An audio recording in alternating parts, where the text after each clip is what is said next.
ఫ్రెండా, రిలేటివా, బ్రదరా? Boy friend. అర్థం కాలేదా?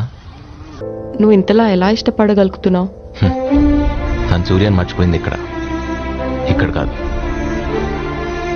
మర్చిపోయేంత బాధపడుతోందా?